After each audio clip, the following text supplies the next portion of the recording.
నమస్తే, welcome to yo-yo TV. తెలంగాణలో Congress party ప్రచారంలో దూసుకెళ్తోంది. ఎవరు ఊహించని విధంగా ప్రత్యర్థులకు ప్రచారంలోనే చెమటలు పట్టేలా హస్త్రాలను సంధిస్తుంది.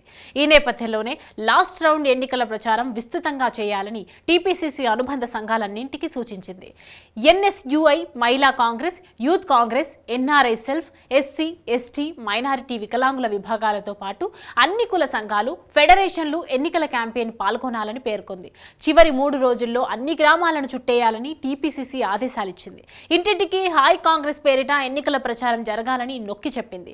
జిల్లా కమిటీలతో సమన్వయమై ఎక్కడికక్కడ గ్రామాలన్నీ కాంగ్రెస్ మయం చేయాలని అన్ని జిల్లాలకు సూచనలు ఇచ్చారు. వార్ రూమ్ నుంచి యాక్షన్ ప్లాన్ జిల్లా నేతలకు చేరింది. ప్రచారంతో పాటు పోల్ మేనేజ్మెంట్, కోఆర్డినేషన్, నేతల మధ్య విభేదాలు రాకుండా జాగ్రత్త పడాలని టీపీసీసీ కోరింది.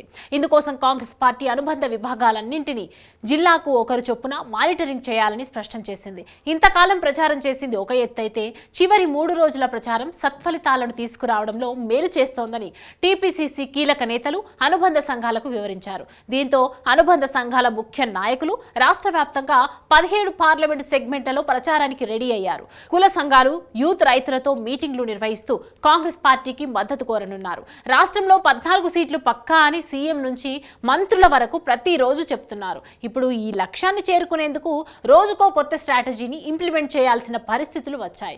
కొన్ని చోట్ల బీజేపీ, బీఆర్ఎస్ గ్రౌండ్ లెవెల్ లీడర్లతో ఇంటర్నల్ పాలిటిక్స్ కు చొరవ చూపుతున్నారనే విమర్శలు వస్తున్నాయి. అయితే సాధారణ పబ్లిక్ ను కన్విన్స్ చేయగలిగితే పార్టీ పెట్టుకున్న టార్గెట్ ను చేర్చుకోవచ్చని నేతలు అభిప్రాయపడుతున్నారు. దీంతో చివరి 3 రోజుల పాటు గాంధీ భవన్లోని పార్టీ అనుబంధ విభాగాలు, నేతలు, జిల్లా కమిటీ, కోఆర్డినేషన్ టీంలన్నీ ప్రచారంలో నిమగ్నం కానున్నాయి. అనుబంధ సంఘాల ప్రణాళికను సంపూర్ణంగా సక్సెస్ చేసేందుకు గాంధీ భవన్లోని వార్ రూమ్ నుంచి ఎప్పటికప్పుడు ఆదేశాలు అందనున్నాయి.